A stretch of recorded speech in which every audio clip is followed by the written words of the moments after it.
Hello, everybody, and welcome to Quantum Leap Revisited, a show that we do once a week where we talk about the classic TV series Quantum Leap, which aired between the years 1989 and 1993. And today we're going to be talking about the episode Leaping of the Shrew, which is the third episode of the fifth season. And I'm Price of Reason for those who don't know. And with me, as usual, is this fine panel of gentlemen. First of all, to my left, there's the Script Doctor. Script Doctor is a veteran screenwriter, has his own Patreon where he teaches screenwriting. And in addition to that, he also hosts his own show, Scripts on Saturdays, every Saturday at 7 p.m. Eastern on his YouTube channel, Script Doctor. And he talks about screenplays that are either being greenlit by studios as we speak or have been considered for that by studios, ones that appear on lists that are considered of interest to the industry. And he analyzes these screenplays with a guest every week, and he does a fine job of that. How's it going, Script? It's going well. Happy to be here tonight. Happy to see you. And in addition, we have a special guest here today, Professor R2. Some of you may recognize the professor from The Night Owl. He is my co-host on that show. And also, he does make appearances on Midnight's Edge After Dark occasionally. So it's kind of a nice situation that we all get to hang out here, too. Welcome, Professor. How's it going? Yeah, good to be here, and a fun episode this week as well. So, it's not like where he gets transported back into being Mustache Man or an assassin or any crazy thing like that. So we get something a little more enjoyable this week. Right, this one is a little more light, and I think that after the last 2 weeks, which weren't the funnest, I think it's nice that we had a little bit of a palate cleanser with this one. Then finally, we have the Backyard Tardis, also known as Nick. Nick, in his town where he lives, he's the local minister. He's also the local locksmith, and he's a consultant to the sheriff and the fire department. And he has his own ranch, and he raises goats, and he's an expert on science fiction. How's it going, Nick? Going okay. Bit hot. It's 105 degrees Fahrenheit here, but it's been busy. But looking forward to this episode. Reminds me a lot of kind of 60s Disney adventure movies. Yeah, it had a very different tone. It had a very different tone, and it also had a guest star. Sometimes we've seen situations that they bring a guest star and it didn't work that great, and sometimes it did work great. I think that it's fair to say that in this case, it did actually work out well. The reason I say that, I think recently we had something with Bob Saget. Bob Saget was an actor that I really liked when he was alive. He was, I thought he was very good at certain things, but when they brought him to Quantum Leap, somehow I didn't feel like they knew what to do with him. Whereas to say that this was in Brooke Shields' wheelhouse would be an understatement. This is exactly. I mean, it's on the borderline of typecasting her, but she was in the Blue Lagoon, so there is an island here, and she is Brooke Shields, and it kind of makes sense to bring her here. I think. Yeah, it worked out great, and I think the kind of romance comedy of it all. I mean, it felt like something like maybe the classic Parent Trap or something like that.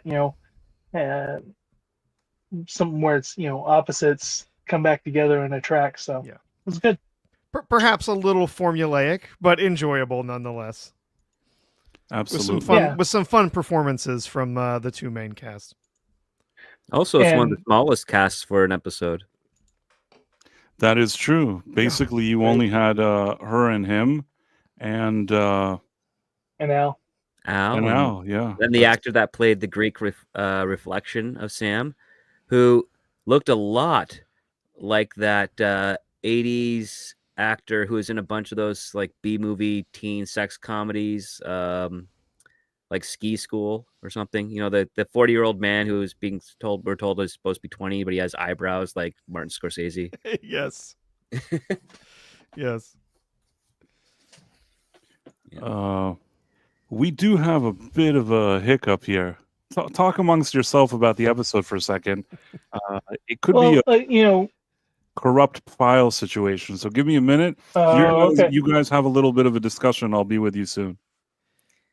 Professor R2 mentioned, that it is kind of a formulaic or trope kind of plots, both in the romance and also kind of the castaway desert island type thing. But I sometimes those formulas and tropes are tropes for a reason because they work. Yeah. Yep. Yep. They're When they're well done, yeah, they definitely work. Yeah, so this episode was written by Richard Oakey, who wrote the Make It Rain episode, and Robin Bernheim, who this is their first episode that they've wrote.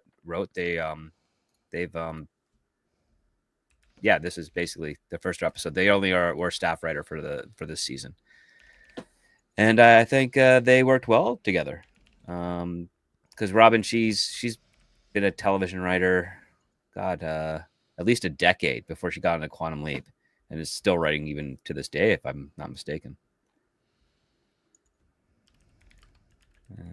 The only thing I could say that this episode could have used a little more Al.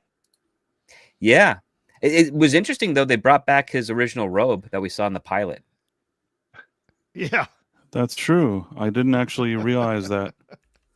He's a little busy having a birthday party for Tina. Well, for Tina during the episode.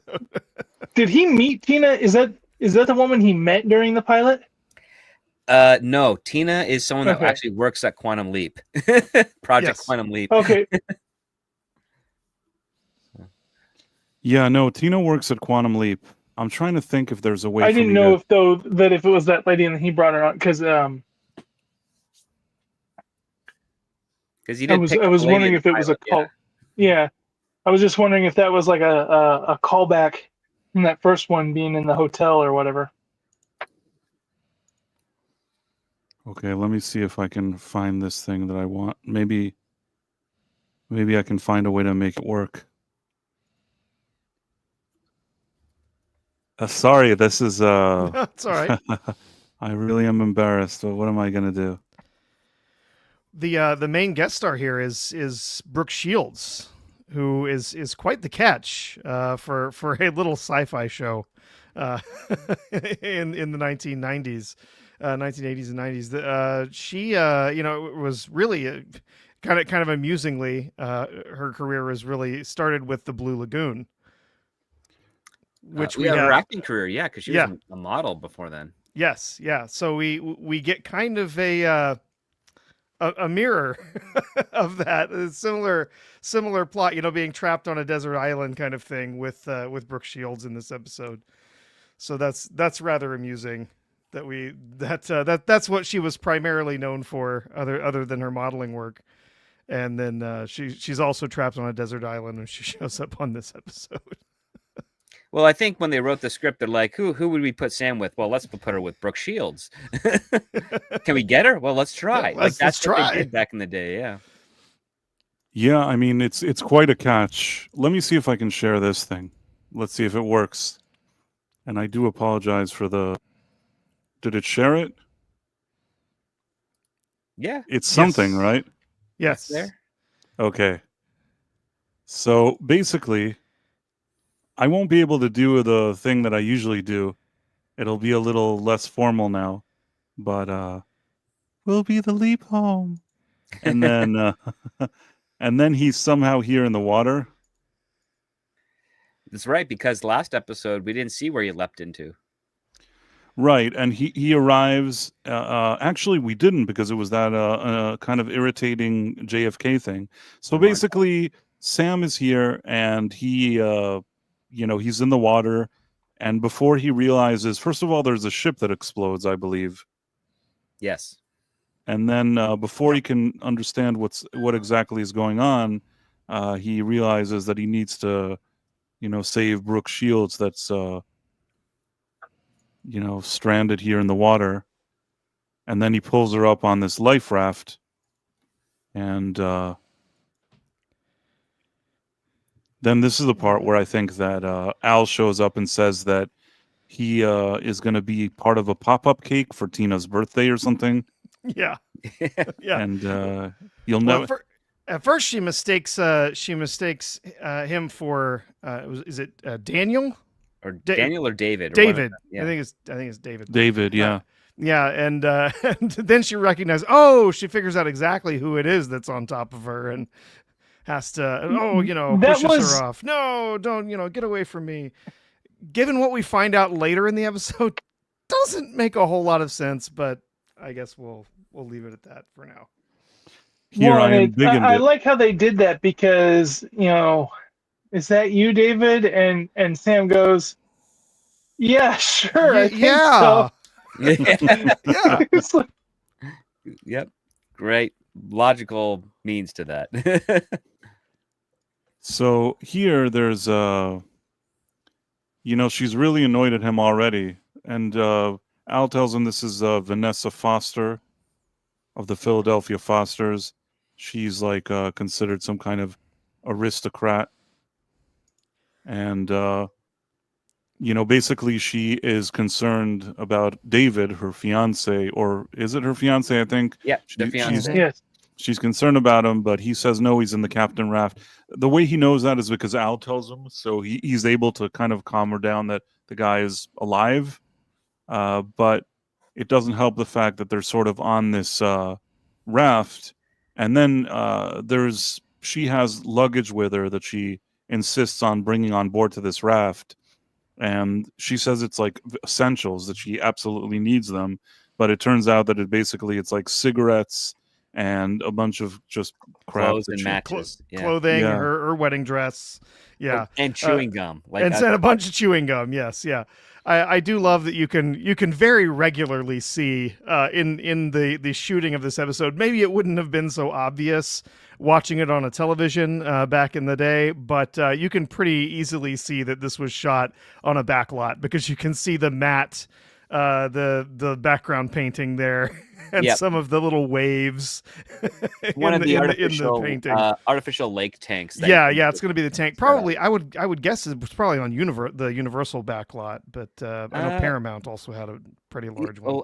Well, most of those tanks are actually like they're just built, so you can put it in any backlot. You build it up there, you fill it up with water, and then you just go. Oh yeah, a lot of them sit as parking lots, and then they just fill them with water when they when they need to. And there's also a little bit of a revelation here that basically she is the one that blew up the boat because she went to have a smoke. She went to have a smoke, and she threw it into the oily rag bin as opposed to the ashtray bin. Right. I would say though that the one thing that, like, poor Ro, he's having to work a not so pleasant job right now, but he would say plot hole, because if she caused that explosion by putting that in there, I don't know that they would be alive. That sank the ship from an explosion they caused that they were by. Well, it started a fire, which they were trying to get away from, and then after they cleared the boat, it exploded. Yeah. We do clearly see the explosion takes place after everyone is off the boat. Well, at least after they are. I would imagine anyway. you'd pick the rag bin up and throw it overboard. You know what I noticed about this episode?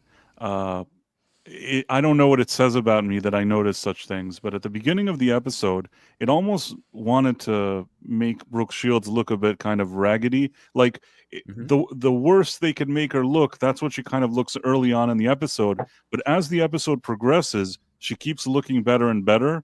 And then at the end, she looks like really good. Now, don't get me wrong, even when they quote unquote made her look less good, I still thought she looked good, but you could tell at the end that they were really, bringing out, like, they wanted you to know that she's Brooke Shields and she looks good at the end, to really tie up that whole storyline, if you know what I'm saying. Yeah, kind of the opposite of how Stranded on an Island would probably go. Well, I mean, at least for the first day, but remember, she had a whole can of hairspray, and that can do wonders. But I will say this, is that I haven't seen Brooke Shields in a while. I don't really know what she looks like now. She's obviously at a different age, but watching this episode kind of reminded me she was indeed a very she was a pretty lady. I can't say that she wasn't.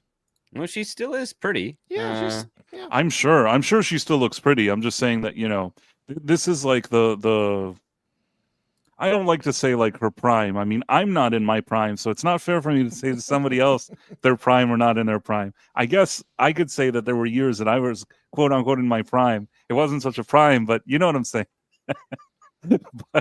but I feel like these were excellent years for Brooke Shields. That's all I'm saying. Yeah, well, she was recently in a movie called Mother of the Bride, so you can actually see how good she looks there. I see. You can tell that she's older, but she's still got the beautiful eyes. She's still got the captivating smile. So, yeah. Tex Rogers says she turns 60 on Saturday. Yeah. That's good right. to know. Yeah. And Taiwan Calendar says, I love this episode. Yeah. And nice to see Marla Sharondoff here, Ron Donofero, Storm King, Mary White, says there's a plot hole. So the dead man says she's around the same age as Tom Cruise, but still looks good. Hey, you know what? I think that if you made a I don't know, I haven't looked at it recently, but I assume that if you made like a romantic comedy with Tom Cruise and Brooke Shields, that's probably amongst the better people in their age group that you're going to find. Oh, it's kind of like George Clooney and Julia Roberts. They did a romantic comedy that not many people saw, and they were the right age.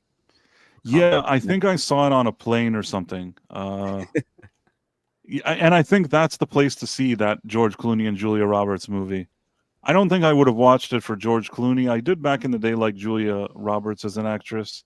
George Clooney for me has always been kind of, he's not terrible, I guess, as an actor, but also not my favorite. I know Price rags on Clooney a lot, but I like Clooney's acting.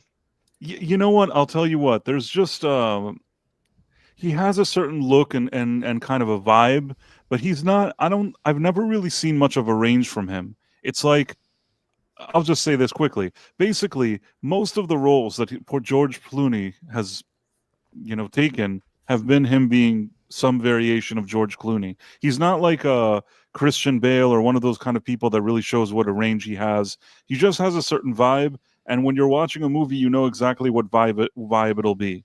And then Unless when it's in the Coen Brothers movie, because that's where he actually acts completely different than anything. Yes, that's where he acts. And you know what? I love the Coen Brothers and their movies. And actually, I guess they bring the best they can out of him in those movies. Yeah. But really, he's very fortunate. He is very, very fortunate, in my opinion. Well, and sometimes when an actor gets known for something, there's script can attest to this. Sometimes when he's doing his scripts, like they'll even name a an actor type. Because I think when you're doing a romantic comedy and you want just a guy that's kind of like a smooth, suave, but not a young guy, a more sophisticated, like, oh, Clooney. I mean, heck, last week's kind of his role. Last week's script that we reviewed on my show literally described George Clooney and Angelina Jolie.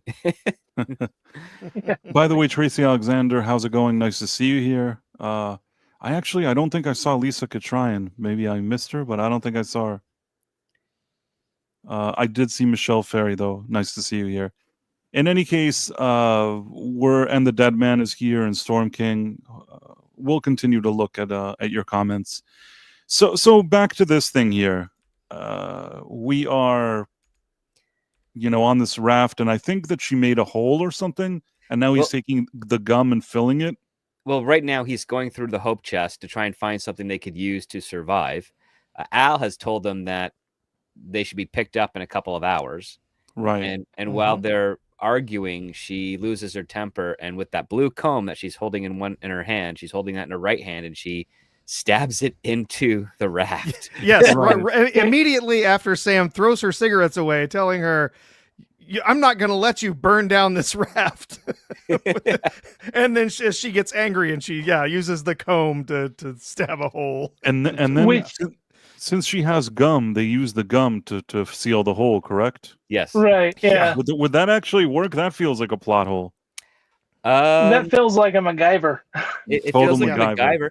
I mean, as long as the gum could work for that. I mean, I've used it to plug up stuff in walls, but never anything that was leaking air. The problem is that the gum wouldn't really it wouldn't be as sticky as they're implying that. Yeah, it's not an adhesive. It's Right. not going to stick to that quite And like they which- show it. Or Tex- I don't know. Has anyone ever had gum made in the 1950s? Maybe it was almost like an adhesive. Maybe, but Tex Rogers says that must be a sharp comb, and Ron Donofrio says, by the way, stabbing a hole in one of those rafts with a plastic comb, not likely. I guess. And they're not buying the whole Gumsys story either, but it is what it is. It's a MacGyver moment. But And then there's something about... I just thinking from Sam's point of view here, though, she's already being pretty grating and pretty high maintenance. Mm-hmm.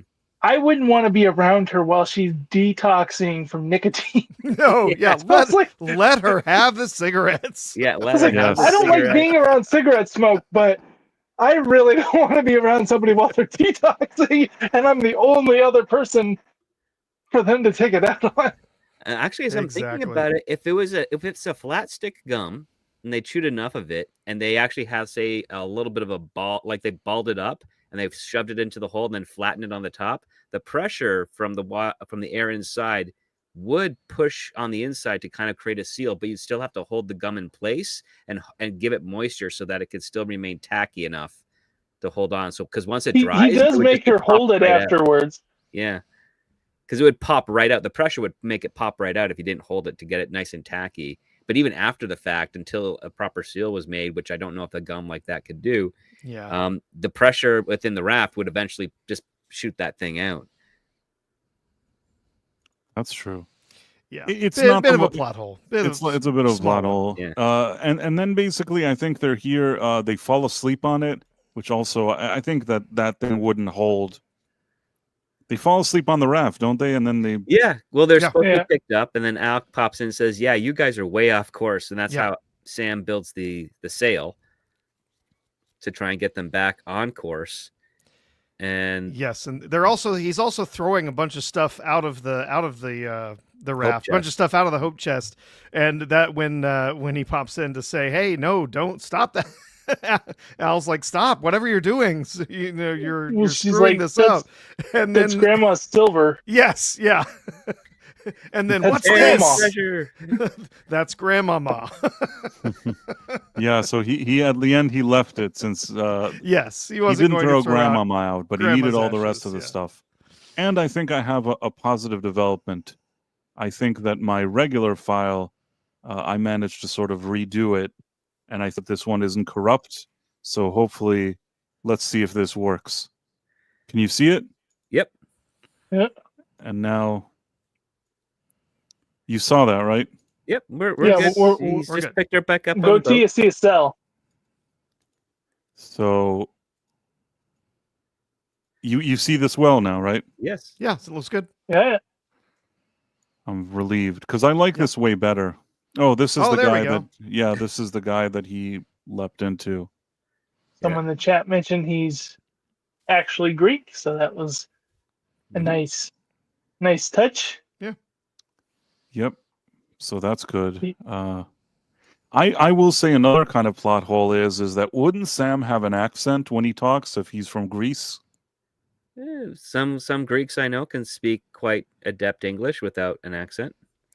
Okay, Although fair enough. They do try to make it sound like he's the kind of person that is kind of wouldn't be that he's, because she keeps calling him, like the grease monkey, like he's the guy that works down in the bowels of the ship. That's what I'm saying. That the way that he's presented here and the way they make it seem like he's very much from Greece, I feel like he would need to have an accent. I understand why we don't see him have an accent, but theoretically, she should have heard him with an accent. It's the same thing that happened when he was in that Romanian trapeze artist or whatever it is. Yeah. That I think that... I think the Spanish soccer player. Yep. I think it would also work if they said, what happened to your accent? What accent? You had a Greek accent. I guess I lost it. Because Sam wouldn't have one. English is his native tongue. The Spanish, the Latino footballer or whatever it was, he at least was sort of Americanized. So in a high school in America, I think it would make sense that he would be able to speak English, like a local. whereas this situation here is less likely. Well, but I it's also fine. think we as the audience, we're seeing Sam, we're hearing Sam, but the people that he's interacting with, they're Right, hearing right. that person's voice. The only time they've actually given him some type of accent has really been when he played was it Johnny, the one that was mentally disabled, and then Jimmy. Jimmy, and then of course the ape. But well, I mean, I guess he didn't have an exit because when we're hearing him, they're just hearing him. I guess that sets the rule because they're hearing a monkey, I mean a chimp, going nuts, and we're hearing him actually speak regular. Yeah. When he leapt into Dr. Ruth, he had an accent. He did? We're getting to that remember. episode. Yeah, spoiler, sorry. Well, Roe's not here, so he hadn't seen that yet. That was a very strange Did he episode. have he kind of had an accent the last 2 weeks, but that was technically that person taking back over. That's right. Right. Exactly. So here, I think they used her dress as like a sail. Yep. Which she was unhappy about. Yep. And then they're going to use her veil to go fishing. Yeah, Right. try and catch some Grandmama's fish. veil. Right, He Grandmama's veil. He found seaweed, which Right. means that he should have been in eyesight of land. Yeah, exactly. Yeah, I thought of that. I was like, don't really find seaweed at the surface anywhere except near land. Maybe it was a kelp patty.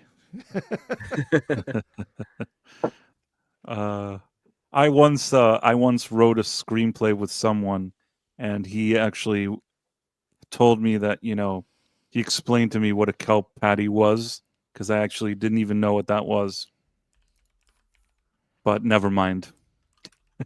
In our screenplay, somebody was swimming in the water, and we wanted to create a situation that they were going to drown. And how are we going to do that? So, I'm sorry, I don't know why this is making me laugh. The person in the water got their foot got stuck in a kelp patty. That was the explanation for why the person was drowning. Sounds like something awful a vegan would eat. But I don't know. The thing is, the other person that I wrote this with knew more about this. I wouldn't have thought it was a kelp patty. I thought I wanted to say that it got stuck between a few rocks. But you know what? Kelp patty, it sounded more exotic, and that's what we went with. The screenplay obviously was never picked up for anything and is sitting in a drawer.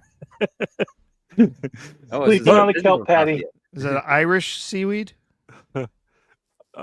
I do like seeing Brooke Shields in this kind of captain hat thing. I think it's just The funny eye that roll. Yeah. Well, Foster's change for dinner. it's like, Yeah, that's good. That whole situation. My eyes rolled so hard for that. I'm like, it's hysterical. She put on makeup, everything for Yeah. on a wrap. And this absurd sailing outfit. Yes. and it's somehow great. she blow dried her hair Yeah. because I mean obviously out in the sun, but it's like they show her not eating with wet hair. She's gonna go get changed, and after she's done, she has dry hair. I'm like, Dry hair that's only been combed, really, because it does have some frizziness to it. But Yeah. still, Murrockstar are kelp patties made by Manatee Sea Cows? I'm not sure. no, I know Manatee's right, Family Guy.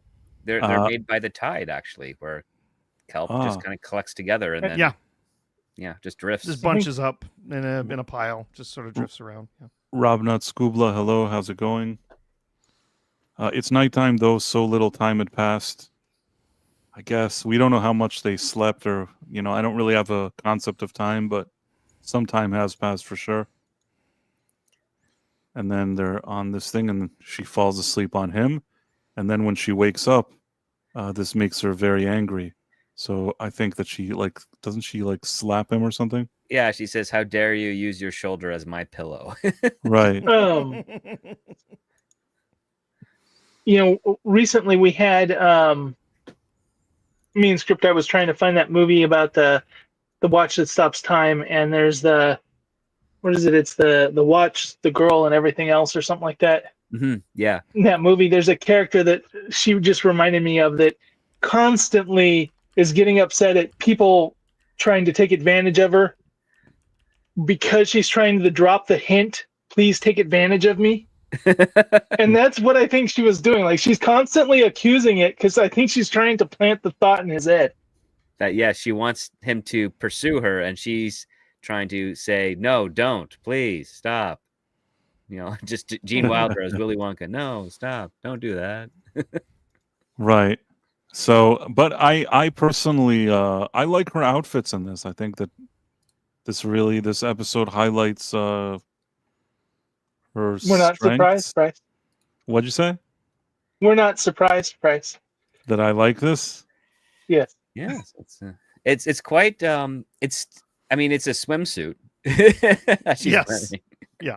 I mean, it looks like if she was going to be posing for a calendar and this was the desert island month, this would be her outfit. Like, it specifically seems themed for sailing on the beach. Yes. Yes, it's a yachting outfit for her and her husband when they're all alone on the yacht.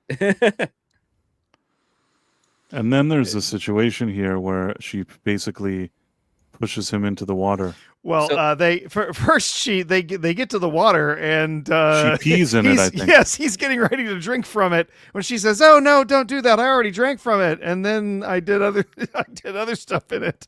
Yeah, because Which- Basically, it's Yeah. not good because No. they split up to find food and they eat what they find, and she found the water first, drank until she couldn't, and then decided to go where she drank. Yes, which makes no sense. Also, it appears to be some water that is still. It's it might be fresh water, but it's not moving, Yeah, and that is not where you want to drink from. no, as no. close as it is to the shore, that is definitely trapped salt water. That is not fresh water. There. and it's also just sitting still, which means it's absolutely full of bacteria, Yeah, and like, algae, and all it- sorts of stuff that you do not want. yeah, all the minerals at the bottom are not being able to filter that because there's not enough movement of the water to pass it through and cause it Yep. to be clean. So I had kind of a little bit earlier in the episode a dark thought, and I kept waiting for it to happen, but I guess they didn't want to go this route. But the only container they have for transporting water is the urn. And so I Yep. kept thinking they were, if you're in a survival mode, you're dumping grandma out and you're boiling the water in the urn. Yeah, because you can't boil that hope chest; it'll just catch fire. So Yeah. I kept waiting for that to be an argument. That they were gonna Yeah. have. You are not going to use my grandma to boil water. no, I'm going to use her urn to boil water. We're going to put Grandmama in something Yeah. of yours, like your brazier or Yeah. whatever. Here, And yeah, this is give the me a part. hat, and I'll put grandma in the hat. This is the part where he starts like putting her in her place, and then he's like, I need to cool down," and then she's like, "Well, how about that?" And then she pushes him in the water, And the and soil then water. Al is like very amused by this, and then he pulls her in the water, and then they're kind of just throwing mud at each other and doing stuff, and Al's like, "As much as I'd love to see the conclusion, I have a big surprise for Tina." And then And, well, he in a leaves. moment before that, he's like, "Oh man, you should charge admission." Or Yes. Right. And then at this point, that kind of the ice breaks between them. She's a little nicer. They're kind of laughing, showing like a different side to her. And then they She kiss, went. but immediately afterwards, she like pushes him. She gets upset, and she's like, "How dare you?" And he's like, "Well, you kissed me." And she's like, "You seduced me." Because that's how it works. covered in my Right. feces. So this is the part where Wait. Go back. There's a pot there. Where?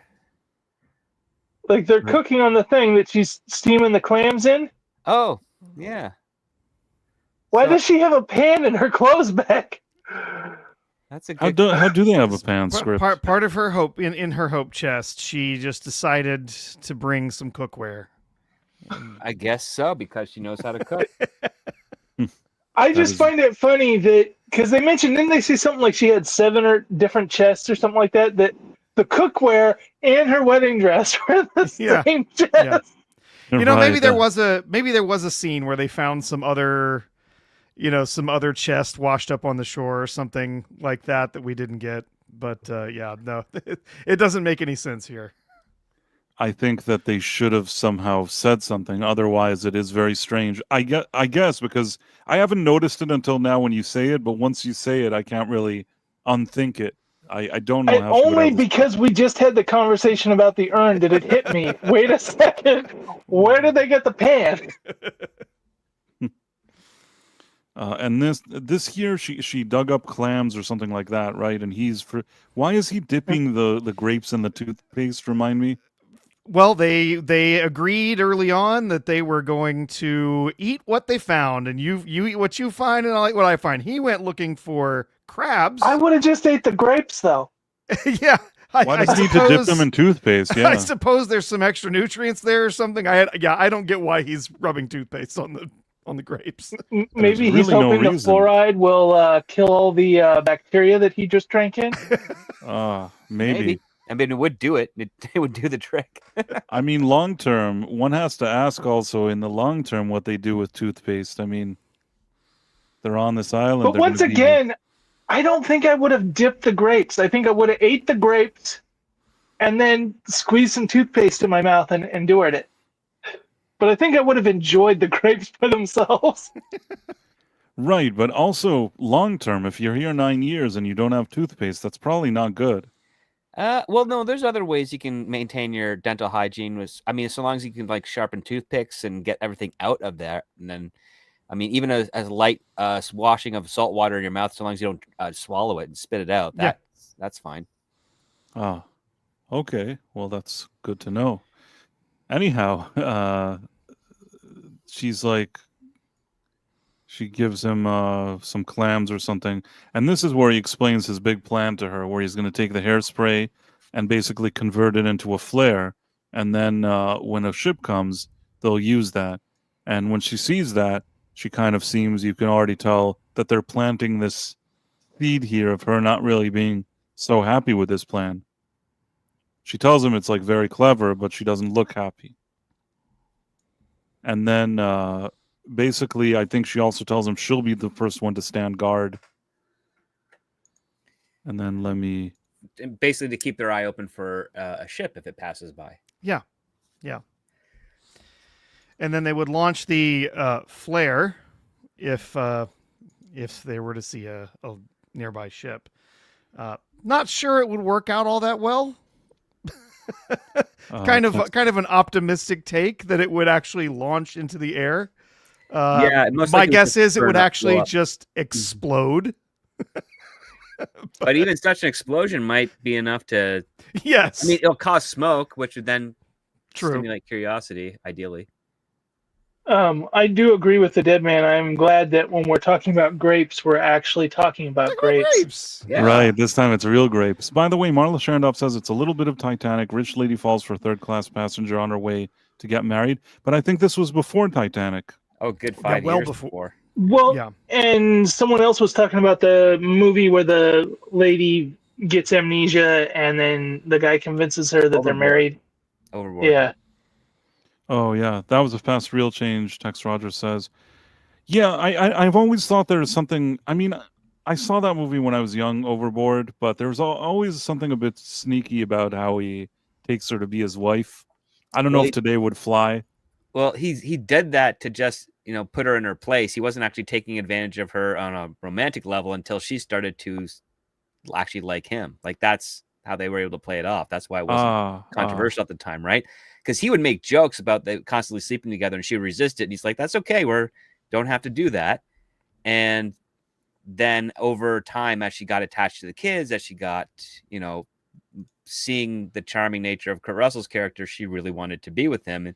And he was still resistant at that time. Because remember, they don't get together until he tells the story when they're on the dock looking over the water, right? and that's like this Yeah. tail end of the mid act. I think it was better than what we had a couple of weeks ago, where Oh yeah.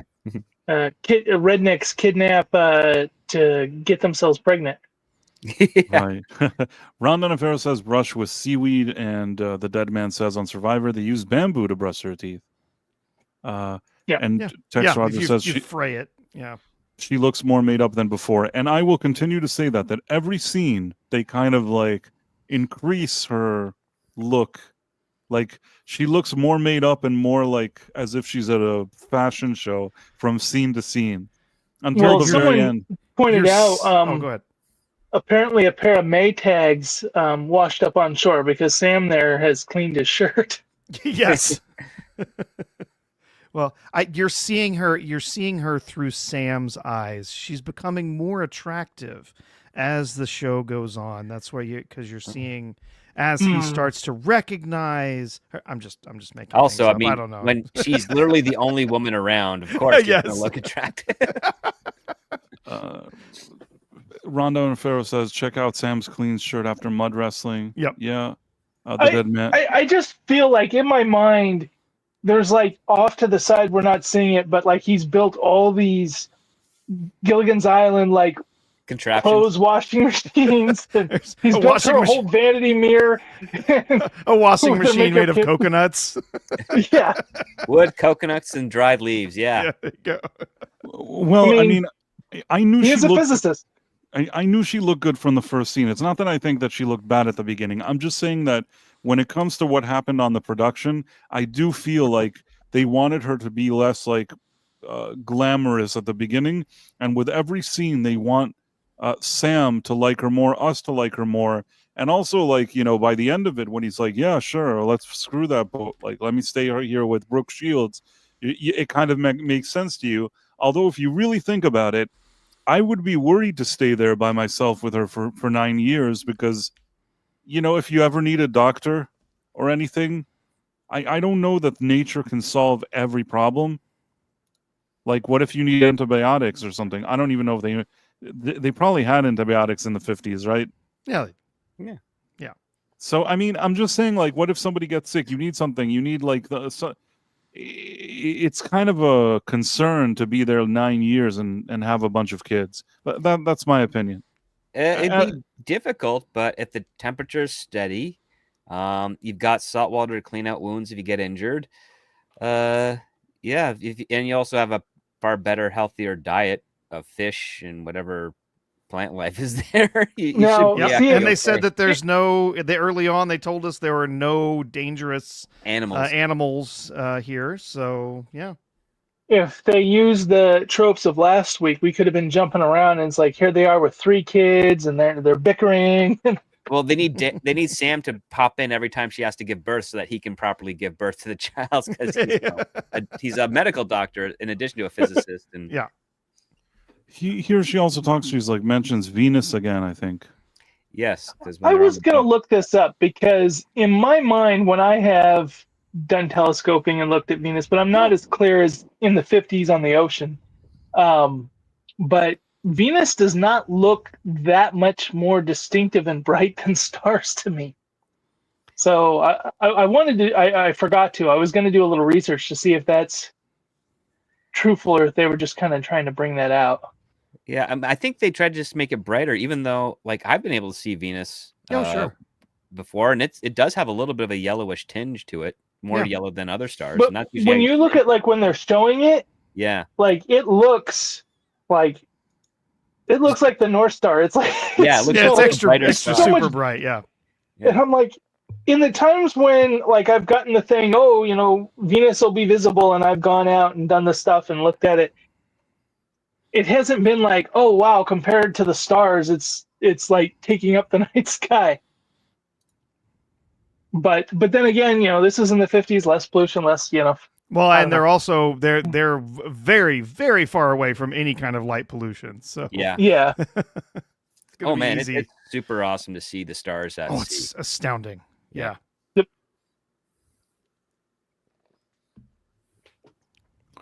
Can you hear me? Yes. Yep. Yep. I suddenly lost you. here's some more MacGyvers. He made a solar flare. Out of I mean, super hold. not solar flare, emergency flare. It was a good idea, I suppose. Super hold hairspray. However, it would not have worked.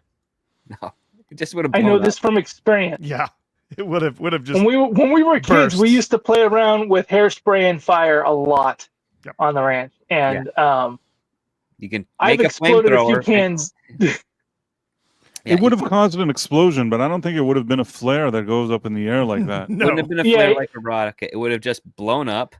I mean, it would have been smarter for him to actually just use the hairspray to create a flame, to create a like a flamethrower stream, because then he could move that around in a pattern until the contents in the hairspray ran out. Yeah, the problem is like he was making it as if somehow it was going to come out the spray nozzle, and the fact is the can would have heated up and exploded completely outward. It would not have shot up like a rocket. To be fair, they do both take cover when they are trying to launch the flare, quote unquote. So they do know there's going to be some shrapnel potentially. So they do take cover, but no, it would not. It would just explode. It would not be shooting up in the air. You know what's funny is that wouldn't be a tin can at that time. That would be a metal can too. Yeah. At this point, he basically realizes that the can was empty, or much emptier. Then he looks at her hair. Yeah, look at her hair, and she's like, "It was windy." It's like, windy. Who cares? That's a good scene, actually. And then he gets really upset at her, and she gets like offended, and then he finds out, and then of course he tells Al that she used to be named Princess Pain in the Buffalo, which Al's 100% right. No woman would actually reveal that to a man that they're not interested in. She said that to be vulnerable, so that to get some sympathy, to kind of right, play him in. And then at this point they sit and talk, and I think that I'm trying to think, what were they talking about here? It kind of realizes that her father and her husband are not really. Her father and her fiance are just important men that love her, but probably don't like her, or it's just not actual love compared to the stuff that she's feeling now. Right. Yeah. And then they have a nice kind of they love her in the way that she's been raised to believe love is. Yeah. Giving her things, fulfilling all of certain her needs. Words. Yeah, fulfilling all of her needs that aren't actually deeper than like he tells a story about how his dad taught him the constellations so he could always be connected to his family. And she's like, my dad didn't have time for that. What he did have time for is taking us to the Hamptons where we'd go clamming, but he wasn't really involved. I had to go do that on my own. And you realize that she comes from a world where everything is deals and transactions, and he's, coming from a world where there's passion and there's a moment where she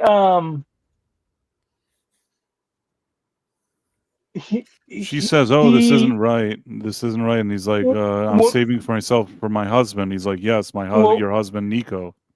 That comes in a little bit, but no, he's saying something and asking about her father, and then he realizes it could be very bad taste. He's like, "Wait, was he on the ship?" And she's, "No, he couldn't. He had an important meeting." And I was like, "The ship was going to her wedding."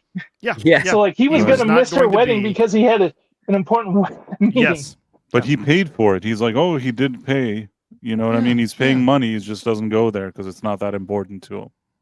And the end, Sam's like, "Oh, you're going to marry Nico. I mean me." And then this convinces her to continue to kiss him. And then he suddenly notices there's a boat. So he's like, "There's a boat." And then he goes like, "Quick, we got to set up a bonfire. What, you're too good to help me?" And then she's like, she basically reveals here that she's like, you did the clams, you found clams. She's like, "Yes, I wanted to find clams, but I didn't want to do the bonfire, just like I didn't want to do the hairspray." And this is where he basically realizes that she sabotaged everything because she actually likes him and wants to be there with him. Mm-hmm. And then Sam's like, Al, what are the odds of us staying here forever? And he's like, Sam, Ziggy says that there's 100% chance that it's great. And That's the 9 years first- from now, when they find you, you'll have 6 kids because you're busy bunnies. We also Something do like- find out. We also do find out that there was a reason that she was down near the engine room and throwing her cigarette away. She was meeting him. following Nico. She was Right. following Nico, him. and Nico was in love with her at first sight and carried all of her bags onto the boat. Yes. Right. She had Yeah. 5 bags and he left Which a mint is on her pillow. once, And she noticed. Once again, more Titanic type vibe. Yeah. I But don't think before the Jack did anything Titanic, like yeah. that. Maybe James Cameron watched this and said, hey, I want to make the Titanic. Anyhow, this is already... I think she looks very nice here. Not that she looked bad before, but you know what I'm saying. Like, they obviously know that in this scene they wanted her to look like $1 million.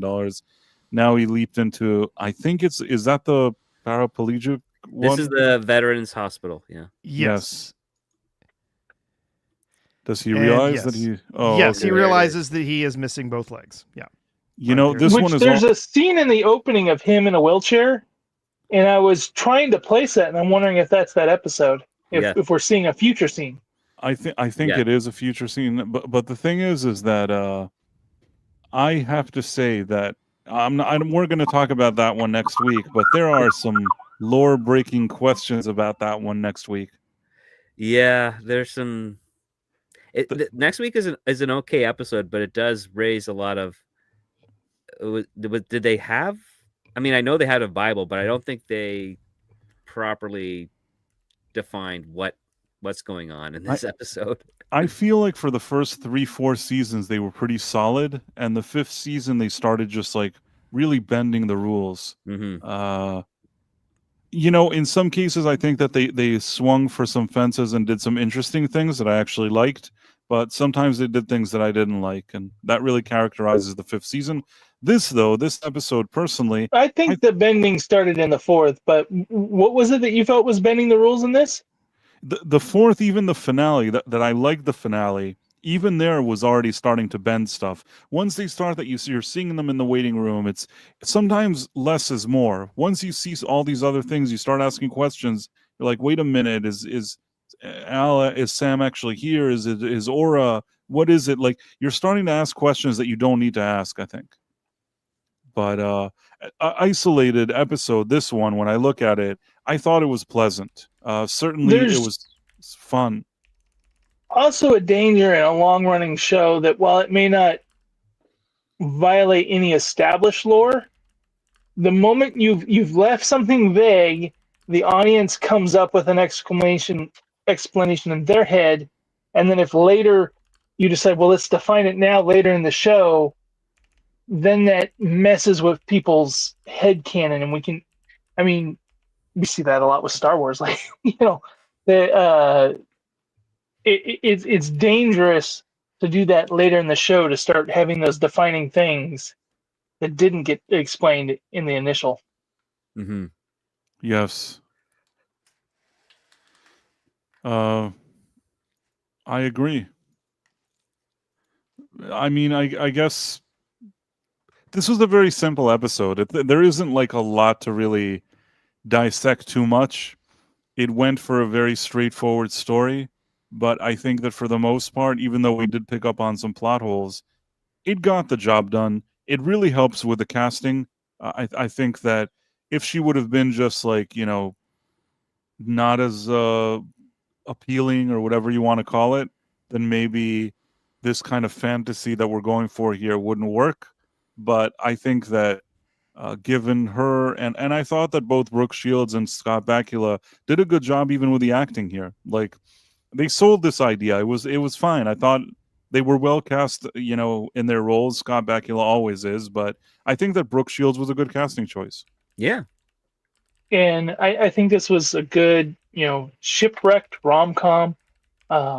It definitely has all the flavors of that. It gave me some nostalgia vibes, like I mentioned at the beginning, 60s, Swiss Family Robinson, Treasure Island, all that kind of stuff.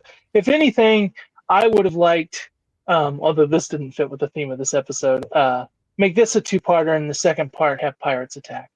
That would have been interesting. This is kind of like that movie 6 Days, 7 Nights or something like Oh, with that. Harrison Ford and Anne Heche. Yes. Yeah, they end up on some island and This was better than that. I mean, I am glad that we find out that that Nicholas and Vanessa do get rescued with their kids, because they couldn't live there forever, because obviously the children would need to interact with other children if they want to have families. You can't just do that with your siblings. That's wrong. So even keeping them 9 years with those 6 kids is kind of weird, but maybe they maybe can they get were away building with a it. boat and it took that long to wait for trees to grow and put something together. Well, I mean, so the oldest one would only be there for 8 years. Yep. So, you start going down the line, and there'd probably, maybe be a baby and a 2-year-old there. But Right, the one with a few years. but isn't keeping in this episode's theme, though, if we saw the rescue, I would imagine all of these kids would somehow be in clothes from her chest. Yeah. Some modified clothes from her rope chest. You're probably right. Rob Nutskula says Gilligan's Island. I think it's less of a Gilligan's Island situation, but It's Gilligan's Island without Gilligan. without Gilligan and with less humor, Well, that's what I mean.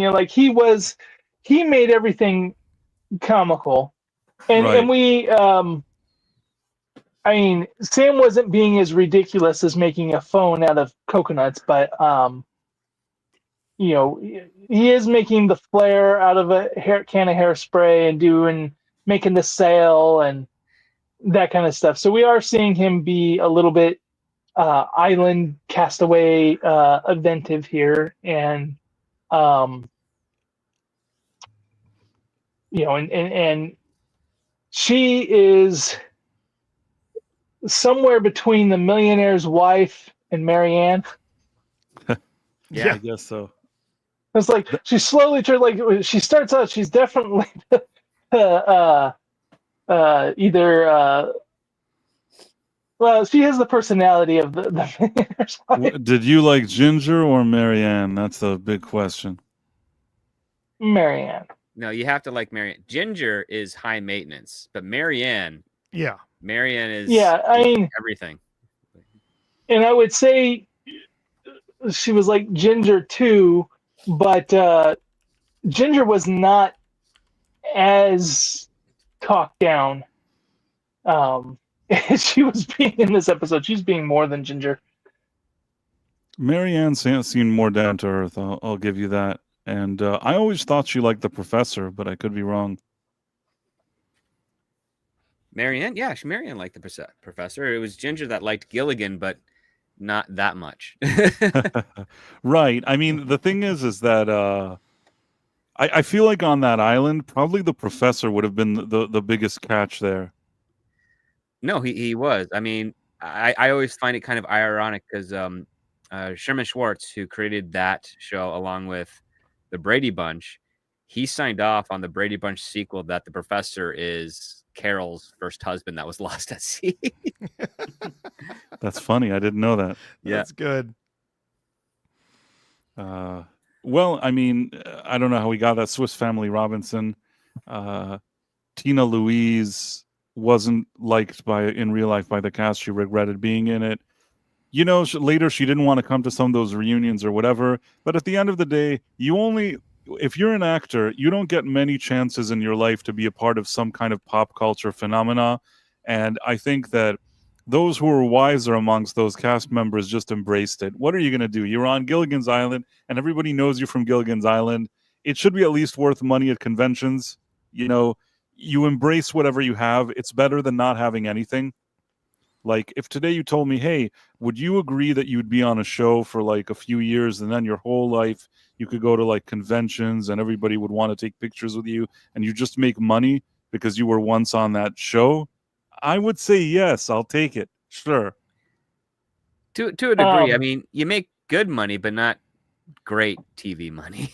No, I mean, No. listen, they didn't make great money on the show because during those days they didn't pay a lot. They didn't get residuals and they got They only probably had three rerun residuals. Right. They got the worst deals when it comes to being on it. But don't underestimate the pop culture later of Mhm. even like just having a convention where you could sit there a day and even take like, $20 to $40 per person to take a picture with you. And there would be people lining up to take pictures. I mean, now I think a lot of those cast members from Gilligan's Island are no longer around, but there was a time that would actually translate into money, I think. Yeah, it's a Galaxy Quest type plot. Mm. I just got a notification that Price of Reason's Quantum Leap Revisited is going live. Mm. Oh, that's good to know. Maybe Very nice. maybe a few other people will see it. Yeah, I apologize to everybody. There was a glitch today, a few technical glitches, and I take responsibility for all of them. Marla Sharondoff, filming locations, Falls Lake, Backlot, Universal Studios, 100 Universal City Plaza, Universal City, California, USA. Sam and Vanessa drifting away on inflatable boat after the shipwreck. Yeah, that trust seems you, about Marla. right. Yeah. The Dead Man. It's been so long since I've watched Gilligan Island. I remember there was an episode where the millionaire and his wife, where they somehow they got like news from the outside and realized like their stocks tanked, and they weren't millionaires anymore for an episode. Yeah. Like Had they were such all depressed. relevance on the island, right? And all of a sudden they were like willing to do the common tasks and stuff because they were not rich anymore. It felt very in line with this episode. Like the whole, we change before we eat. Right. Yeah. The Dead Man gave a $1.99 super chat, and he says, "Here to the Beefaroni Fund." Beefaroni Fund is, of course, Nick Weiser. His favorite food in the world is beefaroni. So I'll send him a can of beefaroni. By the way, I don't know if you know this, and I don't know, this has nothing to do with anything, and Tex Rogers is going to get annoyed, but I will say that initially the theme song of Gilligan's Island, I think in the first season, it just says, "The movie star and the rest." Yep. And then Yep. like it ends here on Gilligan's Island. Here's on Gilligan's Island. And then what happened was that Bob Denver actually threatened the production that they better add the Professor and Mary Ann to the To the theme opening song. credits, yeah. Mm-hmm. It really makes sense that they would. If they're going to sing about 5 people, why not already sing that? Like, this isn't Yeah. just a matter. This is a matter of like they were stupid. Forget about what to do right by the actors or not to do right by them. It just kind of is dumb. And once they plug that hole with the Professor and Mary Ann, it totally, it actually corrects a mistake in the song, because it was kind of anticlimactic the way that it ended. And Yep. the Professor and Mary Ann, I really like that addition to the theme. Yeah, because that's a better segue of lyrics into Here on Gilligan's Island. Right, exactly. And then the funny part is that, they plugged the hole in the theme song, but they can never plug the hole on the boat that was just rested there on the island. That is true. That is strange. Maybe they didn't have bubble gum like Brooke Shields. Ron Donofero, $5. Everyone hit like. Thank you so much, Ron. Thank you for the super chat. I appreciate that, and I appreciate you. Yeah, Tracy Alexander, that was the reason for the change. That's why they added the Professor and Mary Ann here on Gilligan's Island. And I thought it's great. The thing with the rest was just so crappy. I can't believe that he needed to like threaten them to fix this thing. It was like, we forgot the names of those characters. Or when they wrote the theme song, they didn't know they were going to be on it. John Williams wrote a Spanish version of the Gilligan's Island theme song. Did John Williams, I appreciate you too, Ron. Did John Williams write music for Gilligan's Island? I can't remember now, but I feel like maybe he did. Television themes as Johnny Williams. I know he did the Lost in Space theme. I agree, Chase Alexander. The original theme song felt incomplete. I think he also did Time Tunnel too. Well, no one knew how popular that show would be. It's true. It's not only that they didn't know, it was canceled after a few seasons. Same with like Brady Bunch. There were a few of those things that I don't know that they thought that for years later, this would be, everybody would know what that is. Reruns didn't exist. They showed them every week and that was it. And suddenly you started going into these kind of syndication reruns, things like that. And a lot of these shows found new life. Even when I was a kid, which was many years after the Gilligan's Island and Brady Bunch, and even shows like Bewitched and I Dream of Jeannie, I would watch these shows in syndication and like reruns. A lot of these shows, they came on when it was specific timing, that so when they were on, the chance of getting an audience when you didn't have TiVo, when you didn't have all these things, and you had to capture it that night, you had to get a family that was week after week going to sit down around. But the moment stuff started coming on reruns, where kids are getting off of school and there's going to be 2 or 3 episodes of the Andy Griffin Show, followed by a couple episodes of Lassie, followed by a couple episodes of Flipper, followed by Gilligan's Island. Once it became that, and people were rewatching the same seasons over and over as they were going through, and same thing with like Star Trek and all that. I think, and then there was always the excitement. You could have seen a show 4 or 5 times through, but you could keep missing the same episode, and then years later see that one episode you've never seen, Mm-hmm. and the excitement of that. That it's just like waiting in lines at the movie theater. All these kind of things that, yes, in some ways what we have now is better, but there was an excitement and experience that is lost today that they had then. Absolutely. No In any promo. case, there isn't the exciting experience. Back in the day, when there was like a popular show on TV, you had so many people, especially in the US, watching it, that it's not like everybody had 70 streaming services. So if there was a cliffhanger on Dallas and everybody wanted to know who shot JR, everybody was talking about that. It was like it was everybody was watching the exact same show and talking about it. That's before the internet, before all this stuff. You're just walking around on the street, and whether you're the CEO of a company or like a mailman, you could both talk about that show that every single person is watching. And it was like those kind of water cooler moments, whatever you want to call it, pop culture phenomena. They don't exist in quite the same way now. The world is very different. And back then, it was about you had to watch it at 6 p.m., whatever your time was, and you weren't worried about spoilers. Your friends on the East Coast weren't going to call you up and tell you the spoiler Right. to, this week's Seinfeld or Gilligan's Island or whatever. But now, they drop shows at, midnight or whatever, and people are staying up and watching them because they don't want to go on Twitter the next morning and be spoiled.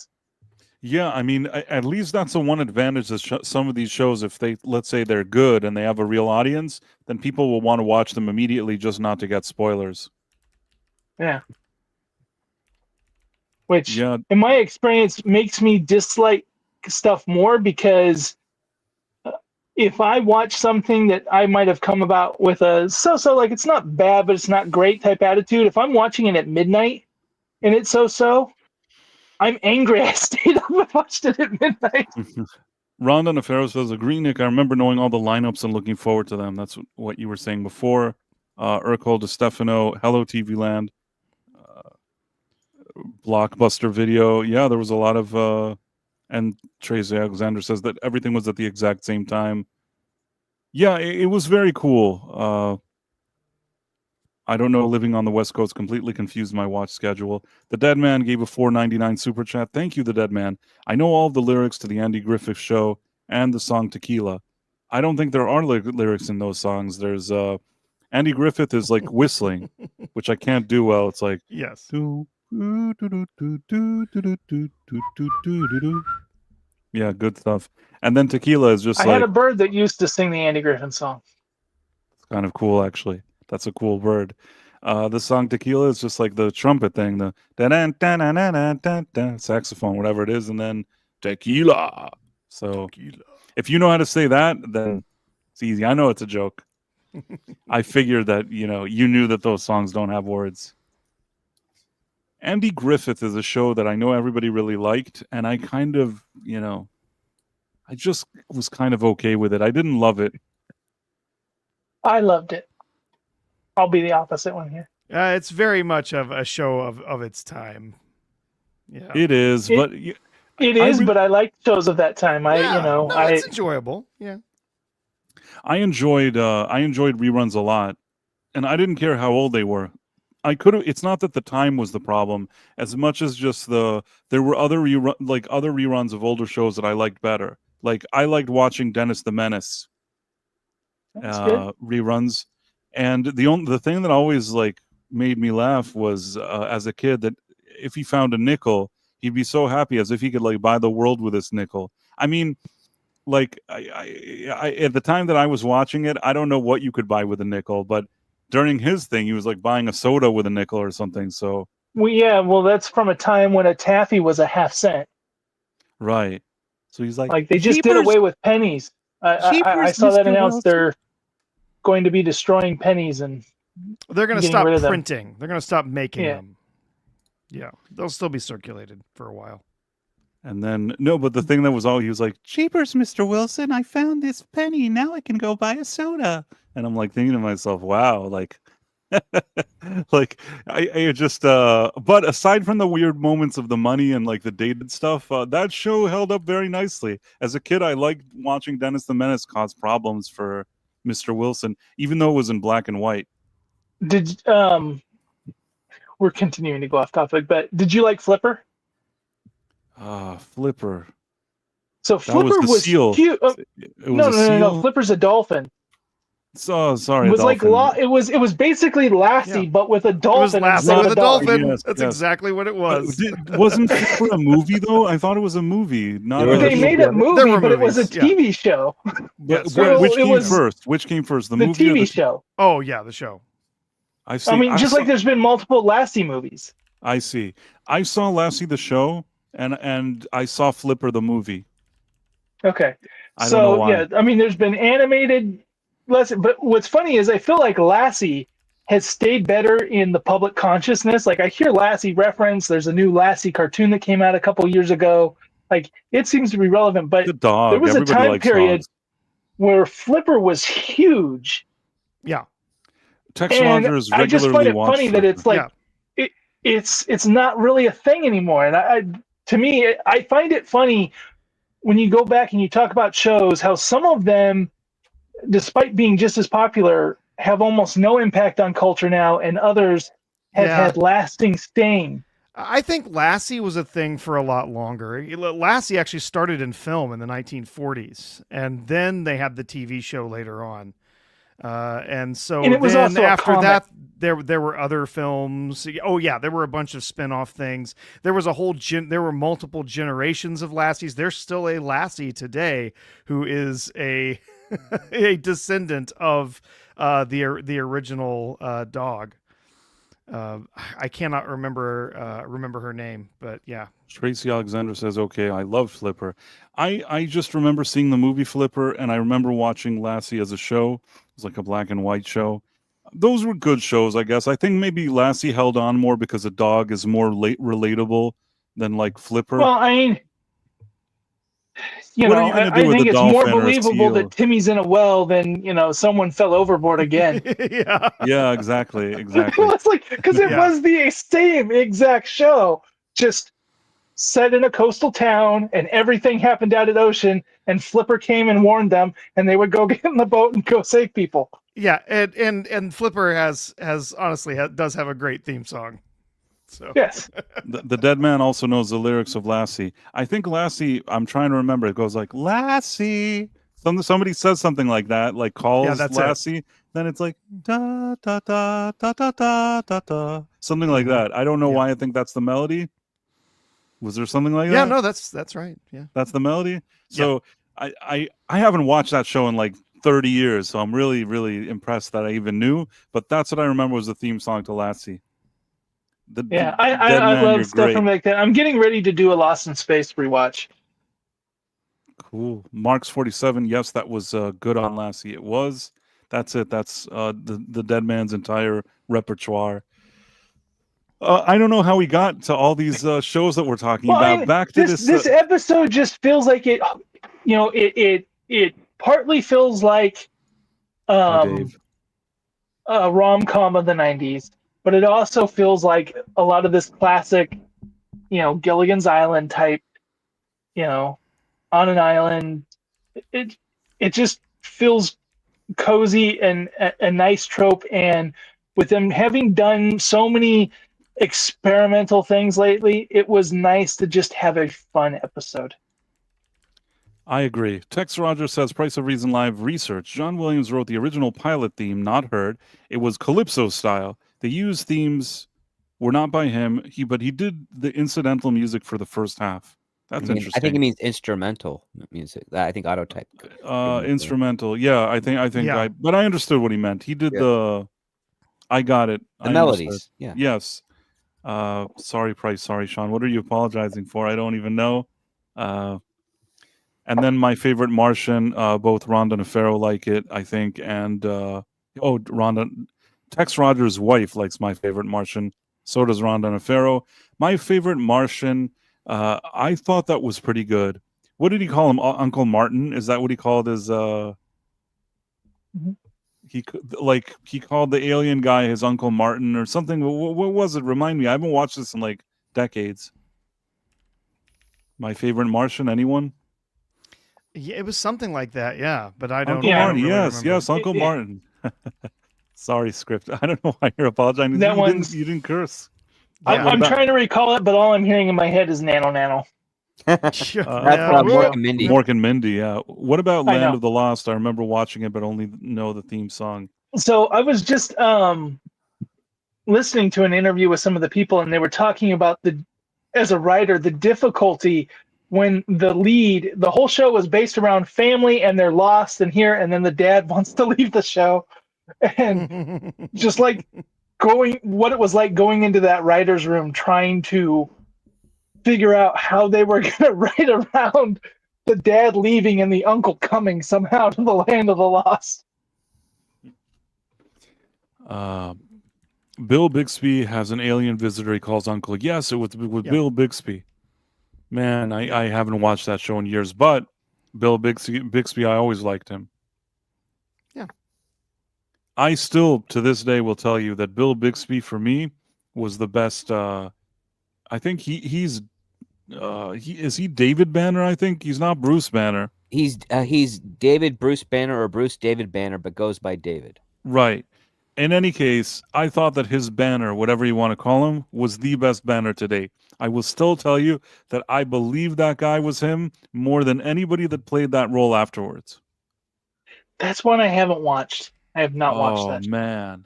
I mean, I don't know if today you'll look at it and you'll kind of chuckle because it's so dated, but if you're willing to overcome that, I think that Bill Bixby's performance as Banner, I like Wonder Woman and Adam West Batman.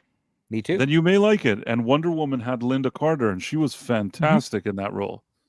Excellent casting. I know what you're thinking, Nick. I know what you're thinking. You know why I like Linda Carter, but I think she brought a lot of character to the role. She did. Matthew Marcillo, Bruce, greetings, Price Script, Tardis, Professor R2, all Quantum Leapers, happy Thursday. Classic episodes weekly. Time for And- Brooke Fields. If you didn't notice, because I just noticed that Price has added some Quantum Leap Revisited merch to his store. So Yeah, that's I true. ordered That's some. true. That's true. I added something to the. I'll try to share this. Maybe. Of course, this is all stuff that's nice. You know, it always helps our channel and things like that. But me showing this now, I'm just showing you that it exists. There's no pressure. We enjoy your viewership, even if you don't buy products or things like that. But if anybody is interested, then we have this thing, which I'm going to share the screen now. So I don't know if you can see it. There's a Quantum Leap Revisited T-shirt. See And then, Quantum Leap Revisited. Professor R2 there on the Night Owl stuff too. But yeah, I got me a Quantum Leap Revisited tee in teal. Cool. Yeah, so there is a Quantum Leap Revisited T-shirt, and as I said the other day, some of you may say, "Wow, that's a lot of money for a T-shirt." Then I'll tell you something. This company that does this takes a lot of that. Yeah. It's not as generous for the creators themselves. Basically, they run a store and they do the print, and that's how these things work. You get like a minor fraction But of it's this. more it's more for the advertising of the show. Yes, Yeah. maybe you'll walk around and people will be like, "What's Quantum Leap Revisited?" And then you'll be like, "Well, it's a show that And celebrates." I'm a guy who wears a lot of shirts from podcasts, and I get asked that stuff all the time. Then there's this contrast coffee mug, and then the final thing. Let me see. And I saw you had women's tees and then like you were showing the baseball tee, and then there's the standard tee, Oh yes, there's women's tees, which is this. nice. Not everybody has that available. I did the best I could under these circumstances, Nick. Here's the women's tees, and then I guess there's a regular man's tees. People have told me I'm the worst salesman. I probably am.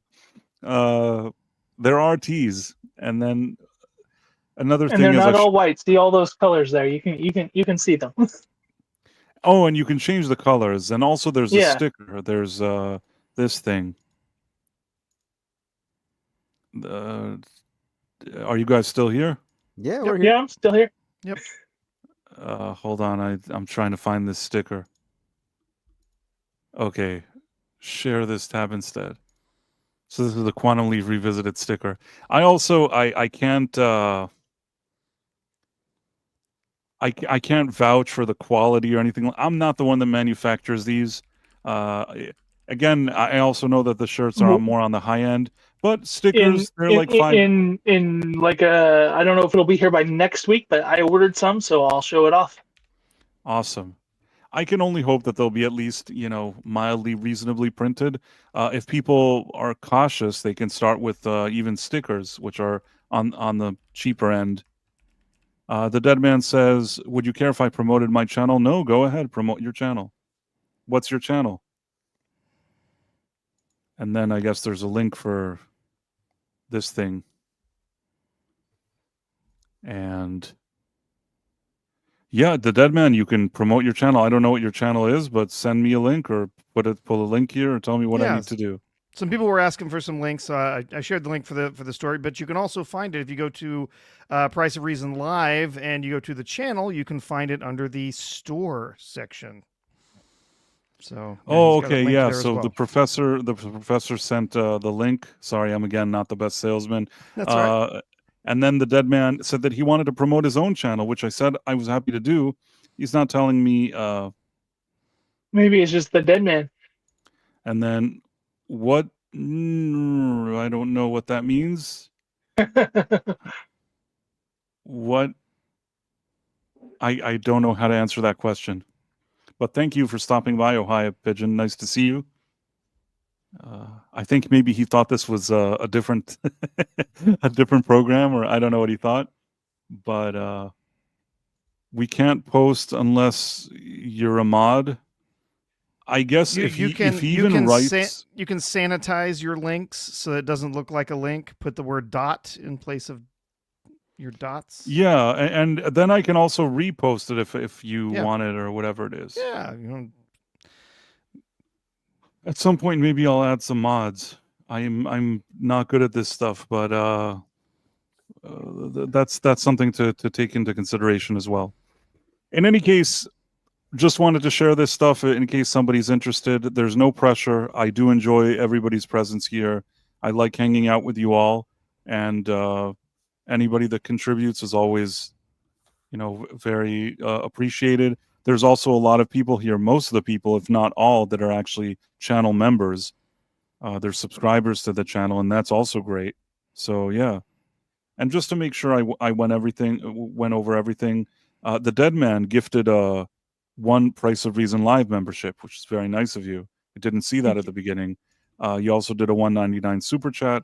Ron Donofero did a $5 super chat, and then the Dead Man did a $4.99 super chat. So just wanted to make sure I talked about all of that. And the Dead Man, I'm happy to promote whatever you want, but you have to give me something to work with. And that's it. I guess let's sum up this episode. Script Doctor, what did you feel about this episode, The Leaping of the Shrew with Brooke Shields? I think it was a fun, charming episode, despite some of the plot holes. I dug the chemistry. Pacing was good. Yeah, this is back to form. I enjoyed it. I tend to agree with you, Script. Professor, how did you feel about this one? Yeah, despite being loaded with tropes and having a few sort of glaring plot holes in it, as Script said, it's paced really well. The acting is solid. The script is solid. It's a fun episode, very enjoyable. Yeah, definitely a step up from the last couple of episodes.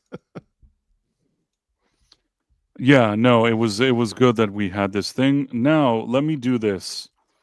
The Dead Man. Tell me if this is the right one. Is this the one? Hopefully it is. Nick, how did you feel about this episode if we had to wrap things up kind of? I love this episode. Definitely in my top 20.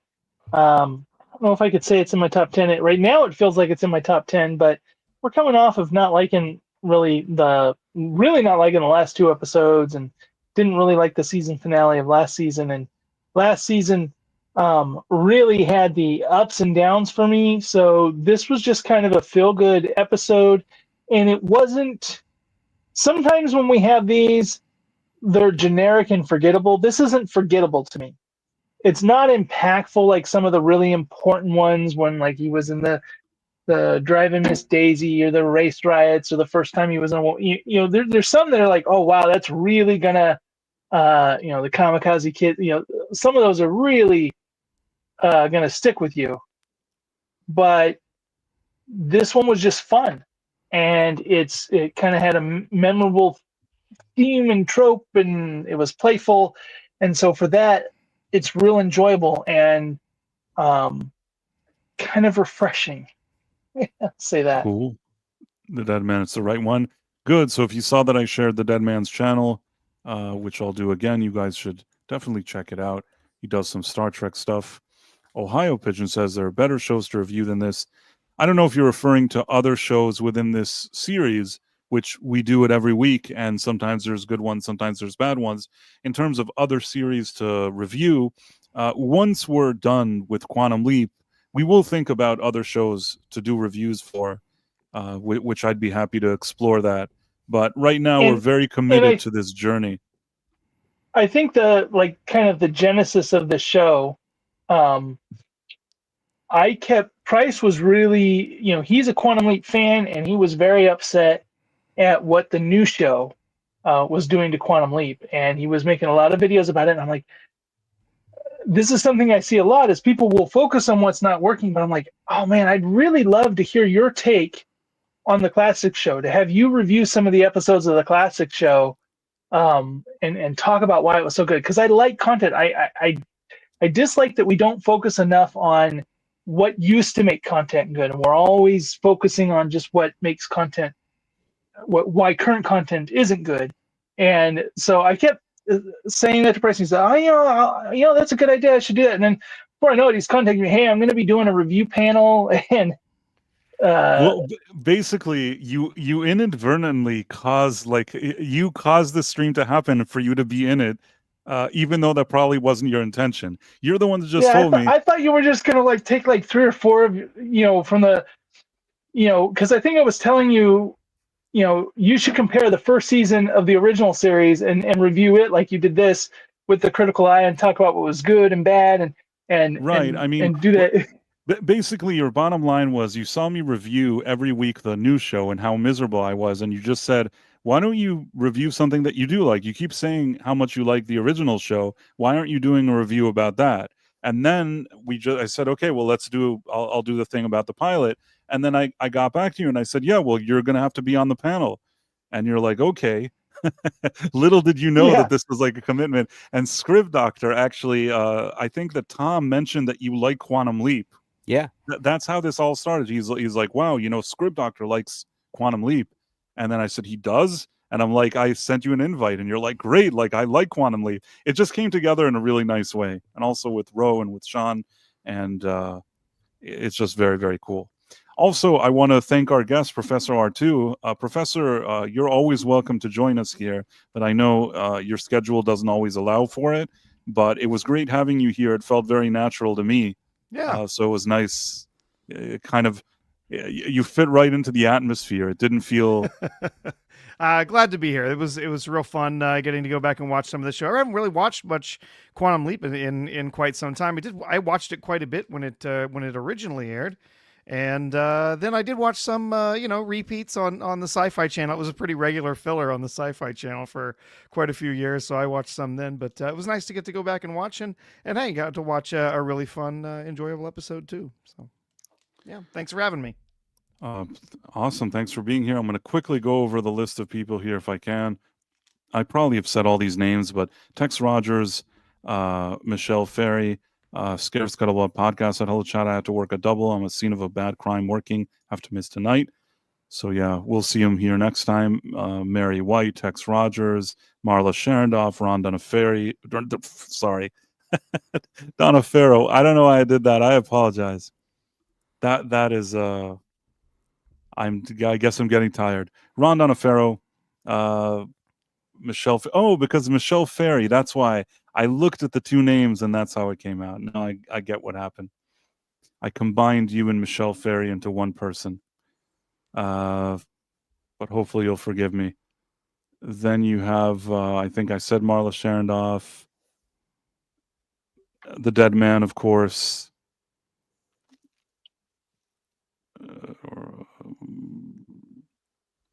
Storm King, Tracy Alexander, and Rob Nut Scoobla. We had scrolling as fast as I can here.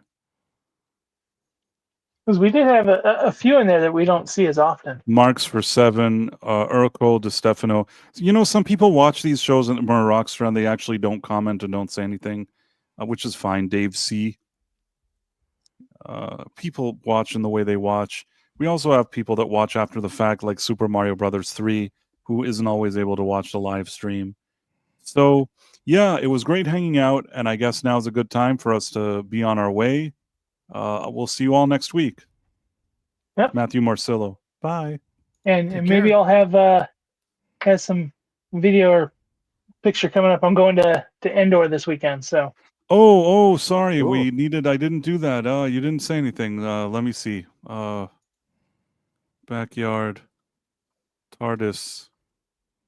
They're doing the Moon Festival there in Eureka and Check out Carson City and all that.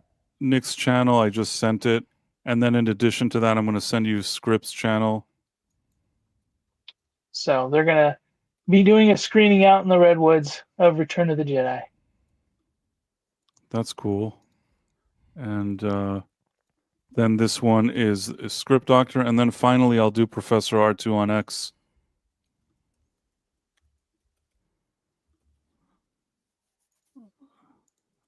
Let's see. I'm going to do this.